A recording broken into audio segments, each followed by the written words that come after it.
आकाशवाणी है।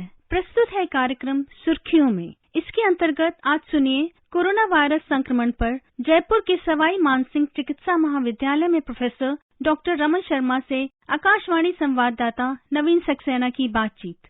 डॉक्टर रमन, देश में कोरोना संक्रमण की दूसरी लहर जारी है, ऑक्सीजन की कमी हो रही है। ऐसे में लोग अपने घर में बहुत से उपकरणों का इस्तेमाल कर रहे हैं, उसमें ऑक्सीजन कंसंट्रेटर भी एक है। और इस ऑक्सीजन कंसंट्रेटर के बारे में आज हम आपसे जानना चाहेंगे। कार्यक्रम की शुरुआत हम यहीं से करेंगे कि ये कितना कारगर है, कब इसका उपयोग करना चाहिए और कितनी मात्रा में जब ऑक्सीजन की कमी हो जाए तब इसका उपयोग करना चाहिए। डॉक्टर रमन, सबसे पहले तो मैं बताना चाहूंगा कि ये ऑक्सीजन कंसंट्रेटर जो खरीद के रखने की ऐसी बात नहीं होती है, क्योंकि कोविड का जो निमोनिया होता है ना, उसमें रैपिडली जो पेशेंट है वो डीसैचुरेट करता है। अगर किसी के 90 के नीचे जा रहा है ऑक्सीजन, तो उसको हॉस्पिटलाइजेशन की जरूरत होती है, क्योंकि इसका इंडिकेशन ये हुआ मतलब कि वो निमोनिया फैल रहा है। और निमोनिया फैल रहा है तो वो ऑक्सीजन कंसंट्रेटर जो है उसकी एक लिमिटेड पावर होती है ऑक्सीजन सप्लाई करने की। वो ऑक्सीजन सफिशिएंट है या नहीं, आप घर में कुछ घंटों के लिए तो जरूर रख सकते हैं, पर उसके बाद आगे जो हाई फ्लो ऑक्सीजन या ऑक्सीजन रेट बढ़ाना हो, वो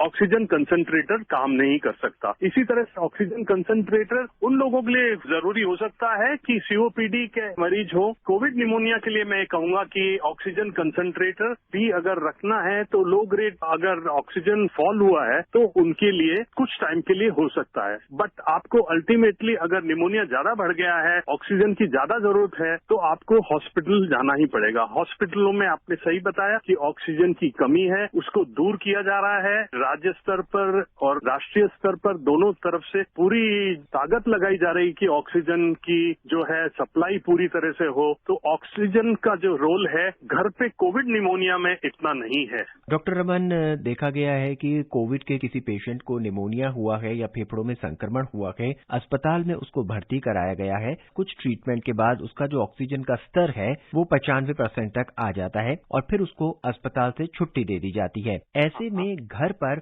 उसको क्या ट्रीटमेंट लेना चाहिए? डिस्चार्ज पे आपको क्या ट्रीटमेंट दिया गया है वो डिस्चार्ज में लिखा जाता है, क्योंकि वो सब डिपेंड करता है कि आप जब हॉस्पिटल में थे उस दौरान क्या दवाइयां लगी हैं और आगे की क्या दवाइयां चलेंगी, तो डॉक्टर की सलाह पे दिया जाता है। घर पर सबसे इम्पोर्टेंट चीज है रिहेबिलिटेशन, योगा, पल्मोनरी फिजियोथेरेपी जो है, फेफड़ों की एक्सरसाइज, तो वो सबसे इम्पोर्टेंट चीज है जो कि आगे कॉम्प्लिकेशन रोकने में काम आएगी। कई बार कुछ पेशेंट्स में पोस्ट कोविड सिंड्रोम हो जाता है। इसका मतलब होता है कि 3 लॉन्ग कोविड जिसको बोलते हैं, 3 हफ्ते तक कोविड चल जाता है, और अगर उससे भी ज्यादा चल जाता है लंबा तो उसको क्रॉनिक कोविड कहते हैं। तो उसमें ध्यान रखना चाहिए अपने को, डॉक्टर की सलाह लेनी चाहिए, और घर पे है इलाज, डॉक्टर की सलाह के बिना नहीं लिया जाना चाहिए। और मेन तो मैं बताऊंगा कि फेफड़ों की कसरत और ये जरूर करते रहने चाहिए। योगा एक बहुत अच्छी पद्धति है जिसको कि इस्तेमाल किया जा सकता है। डॉक्टर, फेफड़ों की कसरत की आप बात कर रहे हैं, क्या आप हमें समझा सकते हैं कि किस तरह की एक्सरसाइज हमें करनी चाहिए ताकि घर पर भी हमारा ऑक्सीजन का लेवल बना रहे आफ्टर पोस्ट कोविड? ये टिपिकल डीप ब्रीदिंग एक्सरसाइजेज इसको कहते हैं अपन, जो योगा में कई तरह के यूट्यूब में भी मेथड्स अवेलेबल हैं। तो डीप ब्रीदिंग एक्सरसाइजेज बहुत ही इंपॉर्टेंट है, और ये स्पेसिफिकली बहुत कोई एक्सरसाइज नहीं होती, और इसको अगर करें तो अपना ऑक्सीजन का लेवल बना रहता है, फेफड़े जो है सिकुड़ने से बच सकते हैं। डॉक्टर, देखा गया है कि कुछ लोग ऑक्सीजन की मात्रा बढ़ाने के लिए या ऑक्सीजन की परसेंटेज अपने शरीर में बढ़ाने के लिए नेबुलाइजर का इस्तेमाल कर रहे हैं। ये कहाँ तक जस्टिफाई है? नहीं, नेबुलाइजर एक स्पेसिफिक कंडीशन में इस्तेमाल किया जाता है जहाँ की पोस्ट कोविड या तो अस्थमा हो गया हो या एलर्जिक ब्रोंकाइटिस हो गया हो, ज्यादा खांसी आ रही हो, तो उसमें अपने को सबसे पहले तो मीटर डोज इनहेलर होता है, वो ज्यादा काम करता है, न कि नेबुलाइजर। नेबुलाइजर का उपयोग उन्हीं लोगों को करना चाहिए जिनको की ब्रोंकमा की बीमारी है, ऐसे अपने आप नहीं करा जाता।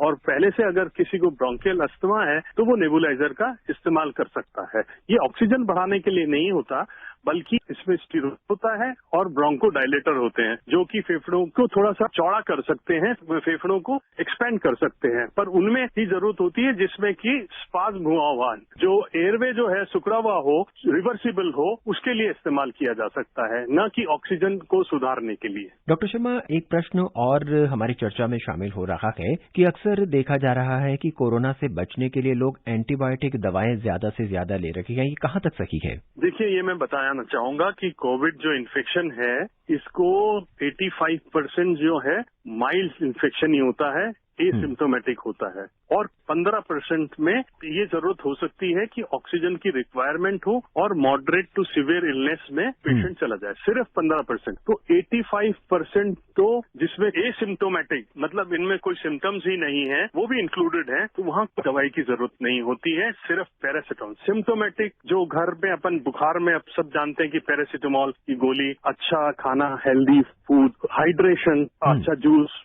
और जहां इम्पोर्टेंट बात ये आ जाती है कि ये सब अपने आप ठीक हो जाते हैं ज्यादातर। कफ सिरप दे दिया, कहाँ ज्यादा वार्निंग रखनी है अपने को। अगर माइल्ड सिम्टम्स हैं और वो प्रोग्रेस कर जाए, निमोनिया थोड़ा सा बनने लगे, उसके क्या लक्षण होंगे? उसके लक्षण होंगे कि बहुत तेज बुखार, ठीक ही नहीं हो रहा है, सांस फूलने लगे काफी तेज, सीने में दर्द होने लगे और कॉन्शियसनेस थोड़ी सी डीरेंज हो जाए। तो ये एक वार्निंग साइंस है माइल्ड से मॉडरेट में प्रोग्रेस करने के लिए। तो जब मॉडरेट लेवल पे ये आ जाए तो तुरंत हॉस्पिटलाइजेशन, डॉक्टर की सलाह लेनी चाहिए। बाकी तो सब अपने आप ठीक हो जाते हैं। और अब ये रिस्क ग्रुप इंडिविजुअल्स, वो सबों को पता है कि एज ज्यादा हो, डायबिटीज, मोटापा, हाइपरटेंशन, हार्ट डिजीज, ब्रेन का लकवा, कुछ जो स्टीरॉइड्स लेते हैं लोग अपनी बीमारी के लिए, उनको खास एहतियात रखना चाहिए। उनको जो मैंने बताए सिम्टम्स और साइन के लिए बड़ा केयरफुल होना चाहिए। और सबसे ज्यादा चीज इम्पोर्टेंट बताऊं तो ये जो सब लोगों के पास आज पल्स ऑक्सीमीटर का एक कंसेप्ट आ गया है, तो ऑक्सीजन लेवल सब चेक कर रहे हैं अपने घर पे, या डॉक्टर्स या क्लिनिक पे, या जो पैरामेडिक्स हैं वो घर जाके अगर कोविड का देखभाल कर रहे हैं तो देखते हैं। तो ऑक्सीजन सबसे इम्पोर्टेंट है, वही डिसाइड करती है कि इसको मरीज को माइल्ड है, मॉडरेट है या सीवियर है। ऑक्सीजन का जो स्तर अगर डाउन हो रहा है, 92 से नीचे जा रहा है, 94 से नीचे जा रहा है, तो उसमें भी एक बहुत इंपॉर्टेंट रेमेडी है। तो ऑक्सीजन का स्तर अगर डाउन आ रहा है तो अपने को पहले थोड़ी देर प्रोन पोजिशनिंग, जिसमें कि पेट के बल लेटना, ये भी एक घरेलू उपचार है।